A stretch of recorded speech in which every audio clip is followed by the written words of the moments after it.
of America's greatest actresses. A true inspiration to myself and many other young actors. She knows how to be strong, but without making other people weak. Whether on stage, film, or screen, Susan Sarandon wears her passions on her sleeve. Wars are to be avoided and entered into only when absolutely necessary. The love of my life, my inspiration. Susan, I love you. Everyone was shocked when Susan and Tim split up. Susan is just one of those ladies who knows the course of life and has such a great heart about it. Susan was always game. It was about, let's see what life has to offer.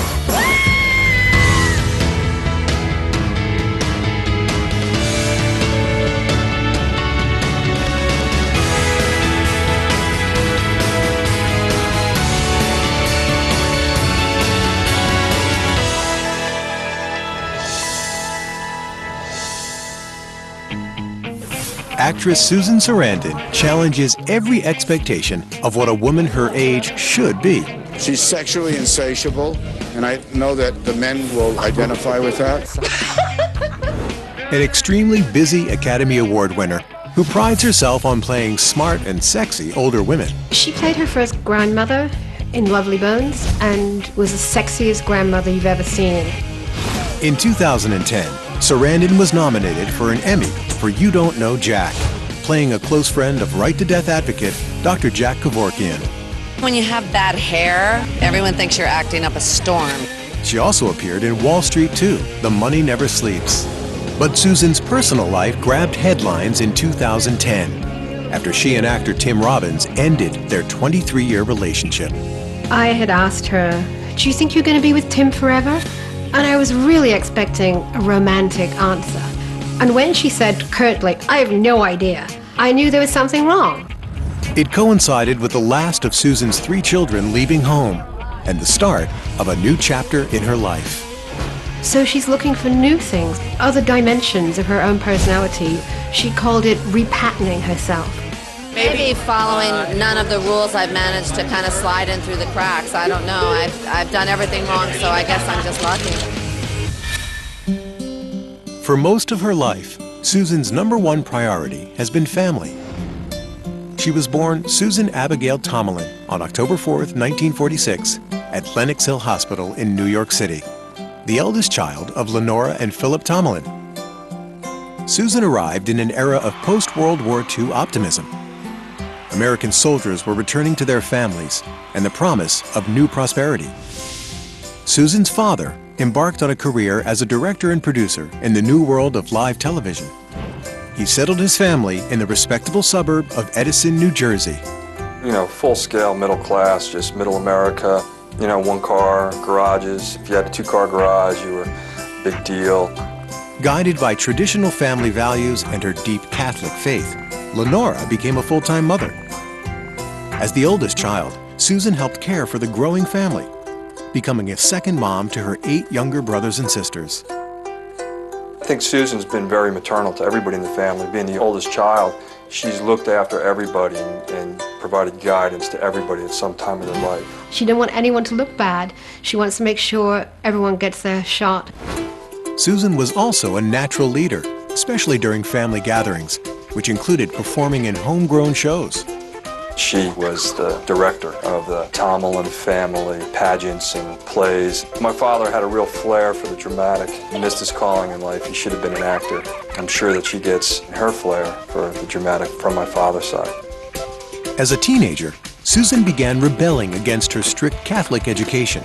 She fought to attend the local public Edison High School, and her parents finally relented. Susan responded well to her new, more liberal environment. She participated in both high school theater and cheerleading.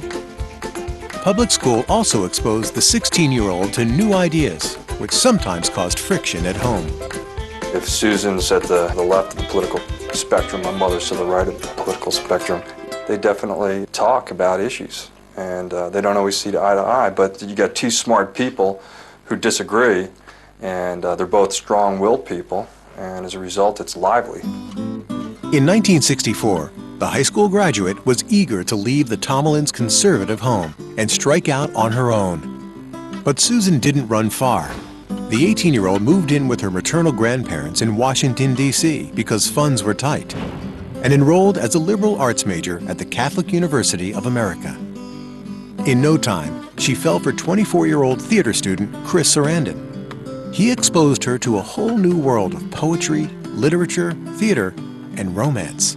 She was a freshman undergraduate, and I was a first-year graduate student, and we just sort of hit it off right away. She was living with her grandparents in a rather gothic old house just down the road from Catholic U. Her grandfather was Sicilian, and almost invariably there was always opera playing, but grand opera, and played at a very loud volume. It was rather colorful, let's put it that way. In the 1960s, the Vietnam War polarized the political opinions of American college students. Susan was no exception. Inspired by the events of the day, the young student was active in campus politics and turned to the theater department for its freedom of expression. Susan also began questioning the Catholic Church, which now seemed too rigid for her free spirit. She learned to know the difference between being spiritual and being religious, and she kept the spiritual aspects of what it had to offer and discarded the religious dogma. Susan's growing independence led to her decision to move in with Chris Sarandon, but the couple kept their living situation a secret. As I recall, we were pretty surreptitious about the fact that she was staying over because she told her grandparents that she was staying with friends, and so we were pretty clandestine about it. I think I probably would have, in Sicily, had my head cut off if they'd found out. Thank God they didn't find out. And ultimately we became engaged and got married, and then everything was okay. Susan and Chris planned a special ceremony and were married in 1967. So we basically kind of canvassed our friends and we did a kind of BYO wedding. Everybody brought their own booze. We had the reception at the Olney Theater, which is one of the theaters that Catholic U ran in the summertime, and it was a real sort of celebration with us and our friends, and in a way it was great because we didn't have to worry about what the parents wanted. Susan graduated from college in 1968, but she had yet to decide on a direction for her future. I don't recall talking about it to the extent that we said, well, here's the plan. We both knew that she was interested in theater and in acting, but how to go about it was another matter. But Chris Sarandon was determined to pursue an acting career. He and his young wife moved to New York City, not far from Susan's parents. The couple wasn't ready to start a family, but Susan found other ways to express her nurturing instincts. She started picking up stray cats. We got a cat in our first New York apartment. And then we moved to the country fairly soon after that, and before I knew it, we had 6 or 7 cats. But that was the first sort of inkling that I had. There's a deeply caring and someone who has a very strong feeling about the downtrodden. In September 1970, Susan's life took a dramatic turn when Chris asked her to help him prepare an important audition for an agent. Susan and I worked up a couple of scenes together. We went in, we did the scenes, and they signed us both. And that's really how her career started. Not that I take any responsibility for it, because, quite frankly, it would have happened one way or another. The 24-year-old novice was quickly cast in a low-budget feature called Joe, which required her to appear nude and featured drug abuse. I do know that her mom was not pleased. Her dad was much more liberal-minded. You know, the big sort of question mark when Susan was talking about doing it was that there was some partial nudity involved. And my recollection is that she insisted that either it be a completely closed set or that everybody else take off their clothes. It was the beginning of her emergence as a film actress. Susan portrayed a rebellious teen whose boyfriend is killed by her conservative father. I heard you, Daddy. You killed Frank. I loved him. I loved him. Listen! You've got to listen to me! Are you gonna kill me too? Hailed by critics as the Easy Rider of 1970, Joe was a surprise hit.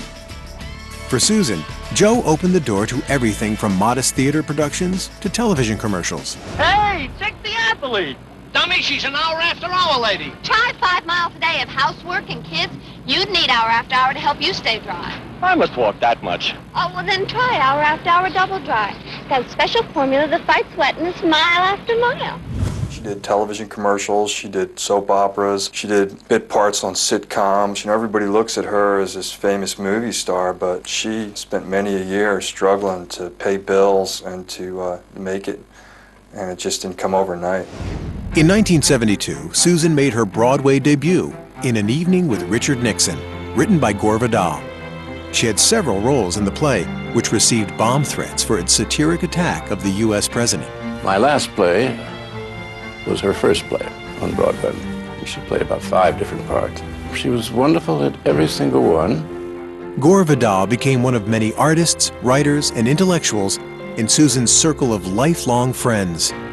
By 1973, she had come a long way from her sheltered childhood in Edison, New Jersey. And soon, her life would veer further into uncharted territory.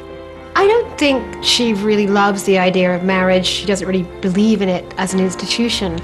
And at some point, I couldn't help her through it because my interest was, at the time, keeping the marriage together.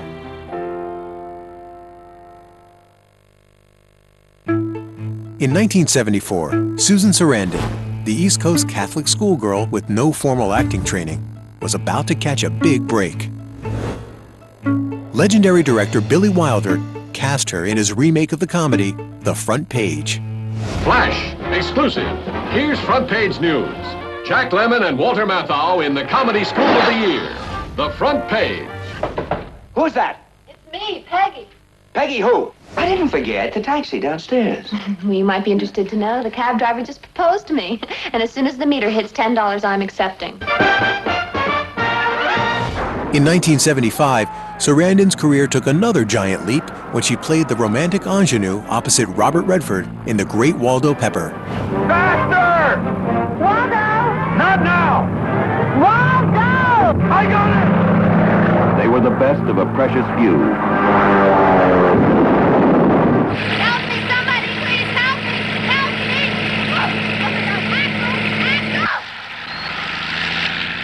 The attention Susan received as Redford's aerial ace sidekick made her hungry for riskier, more challenging roles.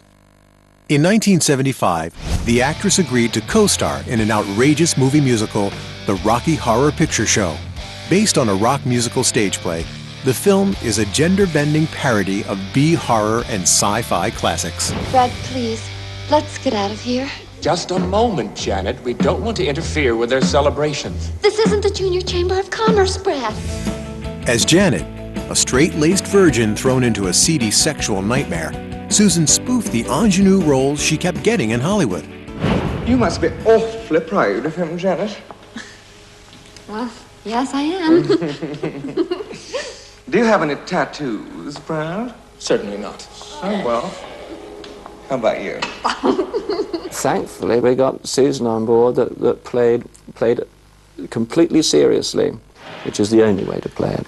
Oh, if only we hadn't made this journey. If only the car hadn't broken down. Oh, if only we were amongst friends or sane persons. Oh, Brad. To her credit, she has been prepared to take roles that perhaps, with the wrong agent and the wrong advice, she might have been asked to turn down. This isn't going to do your career any good, honey. Doing the Rocky Horror Show for me was a major attempt at freeing myself from the ego that was keeping me from even humming out loud. I was just traumatized by the idea of singing. I could take off my clothes easier than I could sing. Touch me. I wanna be dirty. Throw me, chill me, fulfill me. Creature of the night. It didn't do any business. A year later, this strange midnight shows starting to pop up all over the place. Shot for only $1.2 million, Rocky Horror would eventually become a cult classic and the longest-running film in motion picture history. But shooting the film was tough on 29-year-old Susan. Exhausted, she came down with pneumonia from the cold, damp set. her weight plummeted to a frightening 85 pounds. During her illness, Susan started to question her choices in life and spiraled into a serious depression. She was questioning any number of things about who she was and what she wanted out of her life.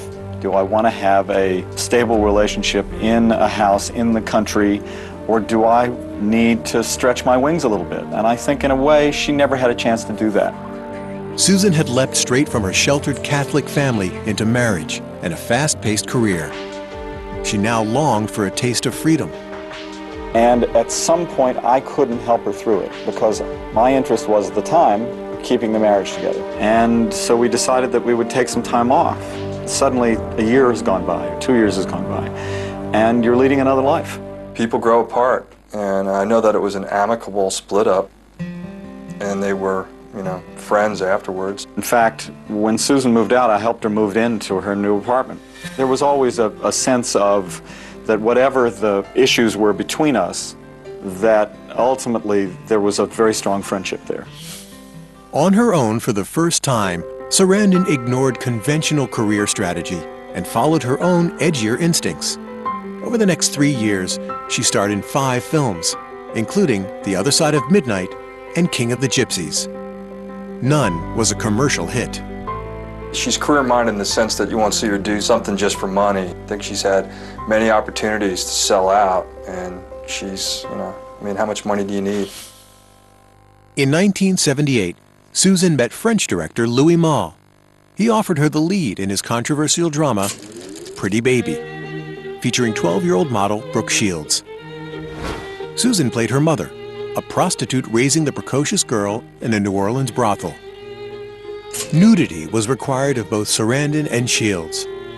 But even before the film's release, conservative citizens groups labeled it pornographic.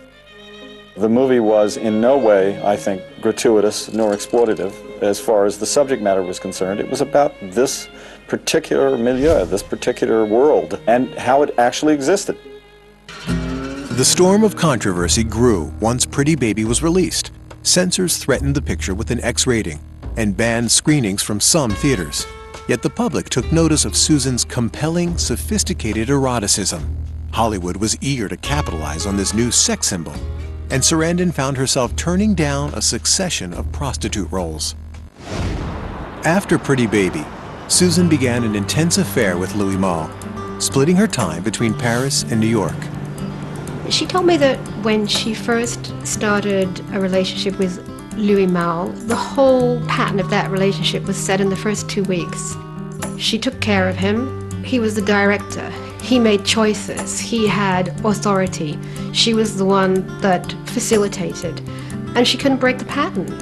Besides their personal relationship, the couple continued a successful creative collaboration.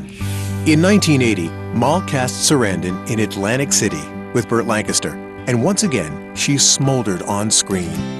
Her performance was acknowledged with her very first Best Actress Oscar nomination. Now 34, she hoped it would lead to significant opportunities in Hollywood. But her next roles failed to continue the momentum set by Atlantic City. So instead, Susan returned to Broadway. She invested and starred in a play about female liberation called A Couple of White Chicks Sitting Around Talking, opposite Eileen Brennan. The production won rave reviews. But the time apart took its toll on Susan's 2-year relationship with Louis Malle, and they came to a painful end. I don't think that she felt fully appreciated by Louis. The French have a very different view of how to juggle their lives in regards to their love life.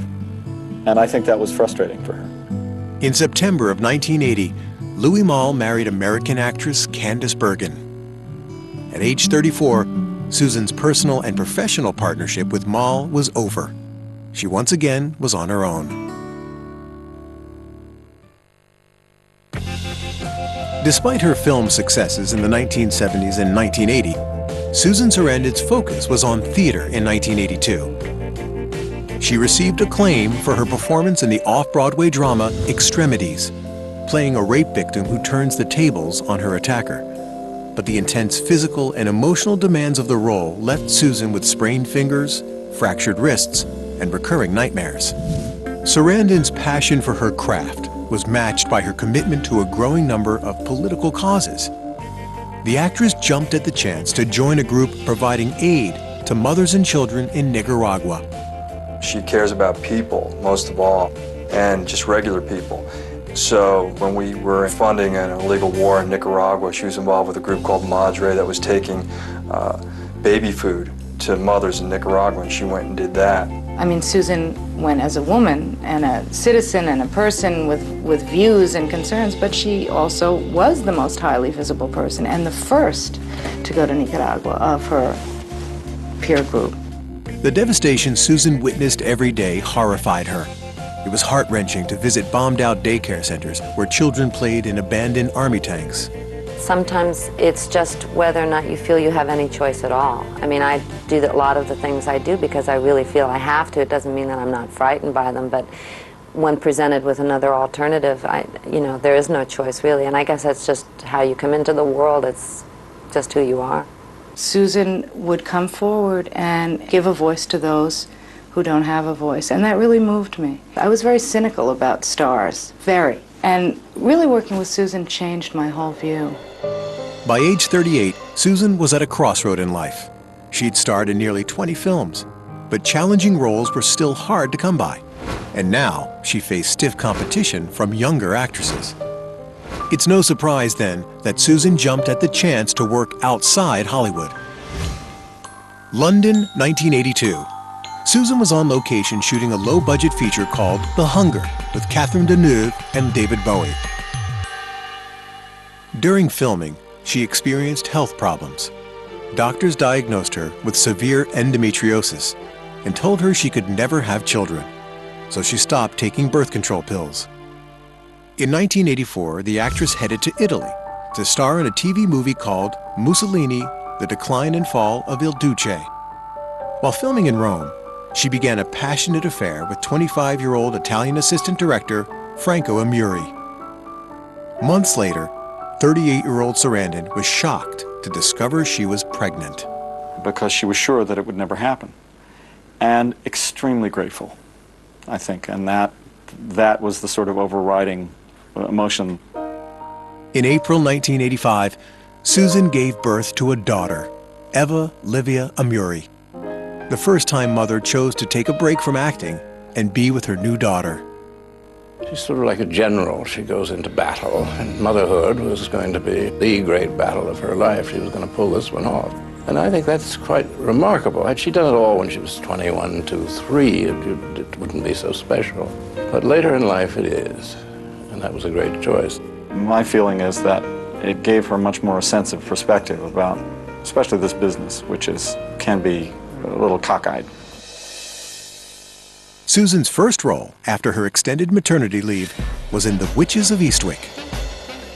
But after a grueling experience on that film, Susan's faith in Hollywood was seriously shaken. In 1986, a new script would change her mind. Bull Durham was a smart, sexy film set in the world of minor league baseball. Susan knew she'd have to fight to win the strong female lead. The former Oscar nominee was asked to audition for the producers, who felt that at 40, she was too old for the seductive role. To change their minds, the savvy actress arrived at MGM wearing a skin-tight red and white striped dress.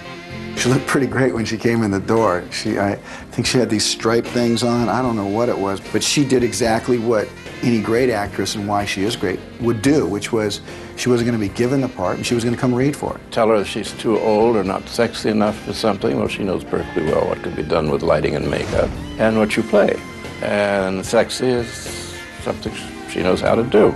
Susan is so sexy because she's absolutely fearless. I think that comes across as a very exciting charisma. She's like, bring it on.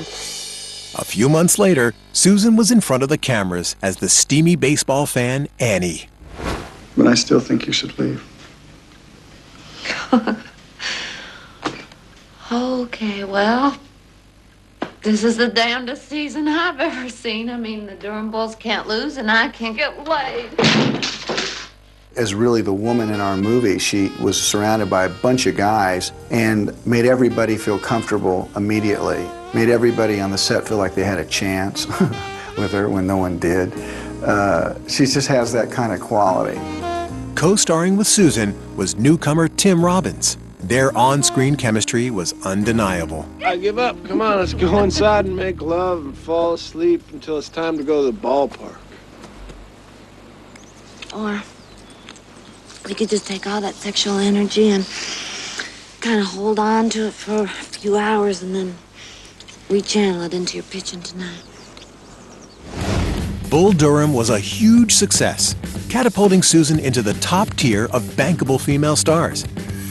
And life mirrored art when the 41-year-old Sarandon and 29-year-old Tim Robbins fell in love. Hollywood tongues were soon wagging at the 12-year gap between Susan and Tim. And over the years, I met various gentlemen callers, and I said, they all keep getting younger. Now, Susan, I don't want to see you arrested, you know, but then she comes up with somebody 14 years old. She said, this is Tim Robbins. I said, you're going to go to jail on this one. I'm much younger than he is most of the time. That's why I liked him. He was very strong. I think that depending on one's life experience and depending on one's heart and one's appetites, that's really what it's about. Susan and Tim decided not to marry, but set up house together in New York City along with her daughter Eva. The three became a family. I think there are a lot of people in my generation and Susan's generation for whom, in most respects, marriage is not the most important thing. It's the commitment that's important.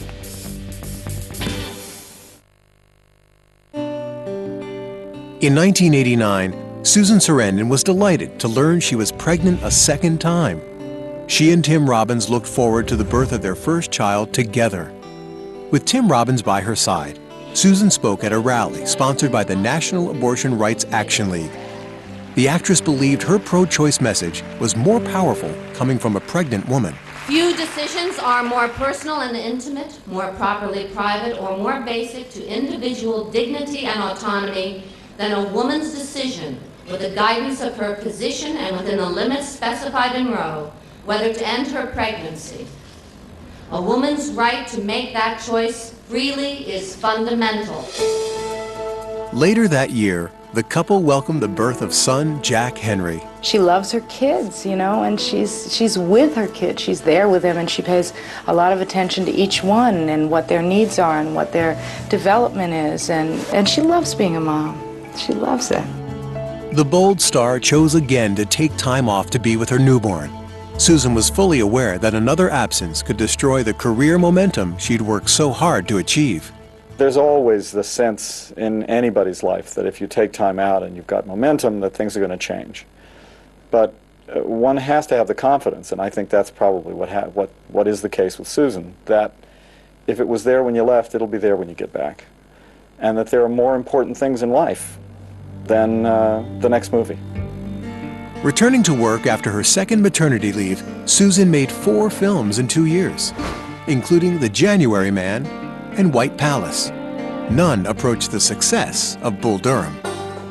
But in 1990, an unconventional script about 2 women on the run caught her eye. Thelma and Louise provided the kind of offbeat role Susan craved. Place your hands in plain view. Any failure to obey that command will be considered an act of aggression. Let's not get caught. What are you talking about? Let's keep going. What do you mean? Go!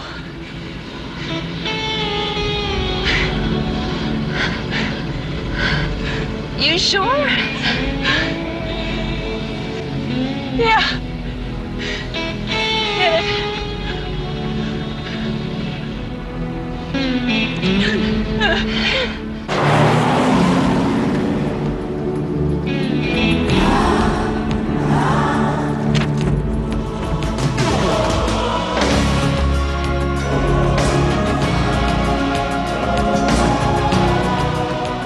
It was such an incredible film. It was so gutsy. It was so surprising, unpredictable. She has taken on roles that are so strong, they don't require age. Thelma and Louise. They could be any age, you know. They could be two 50-year-olds. They could be two 20-year-olds. They could be anything. Thelma and Louise was a huge box office hit. Susan and Gina Davis each received Academy Award nominations, and Sarandon was suddenly flooded with offers. A third Oscar nomination followed the very next year, when Susan played a mother fighting for her son's life in the touching drama Lorenzo's Oil. Susan had successfully challenged Hollywood's disinterest in aging women, as no actress had done before. She's not insecure about aging. She's not insecure about what she looks like, and there's something very sexy about that. I don't know what the hell anybody else is looking at, but when I look at her, you know, I see all woman, I see all femininity. People get something from her, you know, from her eyes, from her energy, the way she smiles. There's a whole lot happening there. And that's why she gets more beautiful the older she gets, you know. Susan, together with Tim Robbins, was now a Hollywood A-lister, even though they made their home in New York. After Bull Durham, Tim had starred in Robert Altman's The Player and made his directorial debut with Bob Roberts. They seemed very right for each other, their politics, their passions. In 1992, they welcomed yet another addition to their family, son Miles Guthrie. At age 45, Susan once again took a break from acting to spend time with her third child. Susan doesn't ever feel pressured to work. She works when she wants to and when she can, and she makes sure that her family is taken into consideration first. I do it so ineptly. I am so overwhelmed all the time. You know, I haven't finished a conversation in my house in about 7 years, but I realize when I start to clutch that I would rather have too much life and be so blessed and have so many choices and so much logistics. My kids are healthy and happy, and you know, I have a good man, so you know, the rest of it is just, you have to kind of just let it go and say, well, all right, the refrigerator hasn't been defrosted in 2 years, I guess it's okay. Between family commitments in the 1990s, Tim and Susan used their celebrity status for social causes, including a march on Capitol Hill to protest the Gulf War. We marched together during the Gulf War. And they were very brave because a lot of people were not taking positions at that time. They're terrific together. They have great energy together. At the 1993 Academy Awards, the couple made an appeal on behalf of detained HIV-positive Haitian refugees. Their speech drew strong reactions from both the Hollywood establishment and an estimated 1 billion viewers around the world. As a result, Sarandon and Robbins were banned from the Oscars for a year, and their political message caused heated debate in the media. Producer of the Oscars show, Gil Cates, was outraged. Quote, these people are invited as presenters, and it just seems to be dishonest to accept an invitation and use it for something else. Where do you come down on this issue? Were the stars basically right or wrong? I wish they would keep their politics That's to the wrong themselves. thing? And these folks, John, they're doing just what you would do, John. When they get the stage, they use it. I didn't think it was like a right place for it, but who am I? I don't know. You know, they did, and that's the strength of their character as a team. They're fearless. In some Hollywood circles, Susan and Tim were becoming role models. I had known her as an activist, obviously, through all the publicity that was given after, you know, the Academy Awards, and I'd read about her being, you know, arrested a few times and things like that. And I just thought it was great because she's someone who clearly cares so much about so many different things. The controversy faded, and in 1995, Susan received yet another Oscar nomination for her performance in The Client, based on John Grisham's blockbuster novel. But the following year, Susan's activism, career, and family combined for the first time. The result was the film Dead Man Walking. Based on the life of Sister Helen Prejean, a nun who counseled death row inmates, the story explored her relationship with a convicted killer during his last days. People have very strong opinions about the death penalty. And once again, I think is an example of how she has been willing to, in a way, put her money where her mouth is. Tim Robbins wrote and directed the film. Susan played Sister Helen opposite Sean Penn as Matthew Poncelet. But tensions rose on the set when the couple clashed over creative differences. We fight hard and specifically, but I think that if we knew if we could come through it full strength that we would make a better picture, and so that's what we tried to do. Tim's a great artist, Susan's a great artist. The combination is just potent. They produce beautiful things together. There are spaces of sorrow only God can touch. You did a terrible thing, man, a terrible thing. But you have a dignity now. Nobody can take that from you. You are a son of God, Matthew Bonsall. Nobody ever called me no son of God before. Call me a son of you-know-what a lot of times. Never no son of God. Thank you for loving me. Dead Man Walking was more than a labor of love. The film was box office magic. And in 1996, the pair's gutsy collaboration was acknowledged by their peers. Robbins was nominated for Best Director, and for the 5th time, Susan was nominated for her lead performance. And the Oscar goes to Susan Sarandon in Dead Man Walking. After 26 years in the business and 42 films to her credit, Sarandon's talent was recognized with an Academy Award. Oh, my.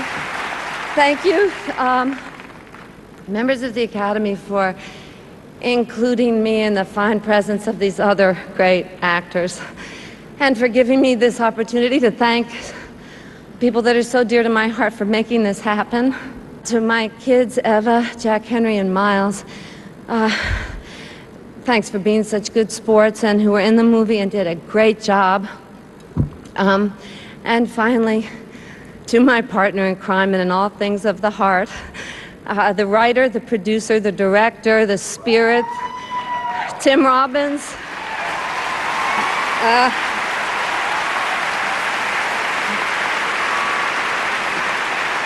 You kept us on track. You fought so hard. Thank God for your stubbornness. Thank God for everything about you. We would not have had anything without you. This is yours as much as mine. Thank God we live together. May all of us find in our hearts and in our homes and in our world a way to non-violently end violence and heal. Thank you.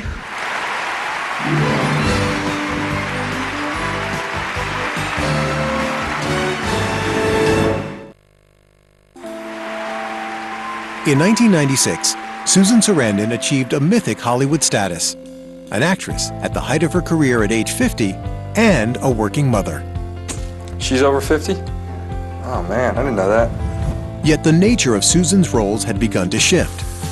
Instead of romantic leads, she was now being offered mother roles, though these mothers were far from conventional. She saw the roles as just people that were doing interesting things, experiencing interesting or sometimes tragic emotions, and she was happy to throw herself into that. In 1998, she co-starred in Stepmom with Julia Roberts, and along with Roberts, served as co-executive producer. The next year, the busy actress joined forces with director Wayne Wang for the film Anywhere But Here, playing Natalie Portman's mother. When you were 4 years old, your father left you just in the middle of the night. So what? You left my stepfather in the middle of the afternoon. I miss Ted. Nobody misses Ted. He's boring. And why'd you marry him? That's none of your business. Besides, he was running around with other women. That's not true. You made that up. You wanted him to so you could catch him and take him to court and get all of his money. You little snoop. And Ted is not a homosexual. I never said that. Yes, you did. Oh, no, I did not. Oh, yes, maybe I you inferred it, but did. I never said it. Light in the loafers is not exactly the same thing. I was so lucky to have that experience, especially to have a female actress who's such a great role model, too. I mean, besides just being a fun person to hang out with. Ladies and gentlemen, Susan Sarandon, ladies and gentlemen. In 1999, Susan's career was immortalized when she placed her handprints in cement at Grauman's Chinese Theater. It's incredibly exciting to honor a true inspiration to myself and many other young actors. And Premiere Magazine honored her as one of Hollywood's Women of the Year. Maybe following none of the rules, I've managed to kind of slide in through the cracks. I don't know. I've done everything wrong, so I guess I'm just lucky. Actress Susan Sarandon headlined the protesters arrested today at police headquarters. In 1999, Susan also protested the killing of an unarmed African street vendor by 4 white New York City policemen. She was one of many demonstrators arrested. Susan said that she felt it was very important as a voter and a taxpayer and a citizen to exercise the right of civil disobedience, and that she was going to explain to her children exactly what that meant. That year, Susan was named a Goodwill Ambassador by UNICEF and given the responsibility of illuminating problems threatening children's lives worldwide. By 2010, she had also become an ambassador for the United Nations Food and Agriculture Organization. She does a lot because there's a lot to do, you know, and she just is not one who will shy away from what there is to do. In 2001, Susan was busy shooting a trifecta of unconventional mothers. There was Igby Goes Down. Oh, the character was just so bad. I knew she'd be fun to do. And Moonlight Mile, in which she co-starred with Dustin Hoffman as idiosyncratic parents grieving for their daughter. In The Banger Sisters, with Goldie Hawn, Susan played the ex-roadie mother of her then 15-year-old daughter, Eva Amuri.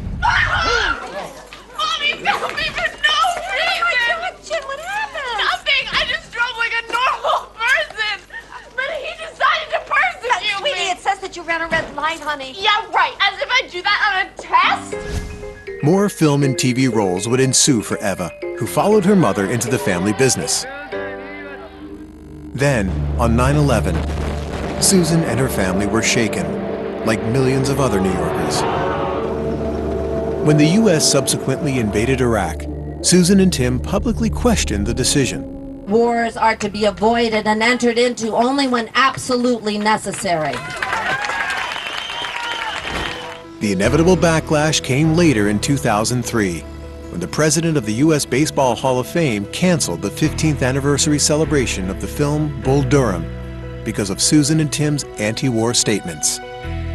Some Hollywood stars came to their defense, among them Clint Eastwood and Kevin Costner. She's a citizen of this country and a citizen of the world, and she's entitled to say something. I don't think she uses her platform in a way that's vulgar or trite. Within a week, the Baseball Hall of Fame president apologized to Susan and Tim. And in May 2003, New York's Lincoln Center hosted an all-star gala honoring Susan as a film legend. I think she's one of America's greatest actresses.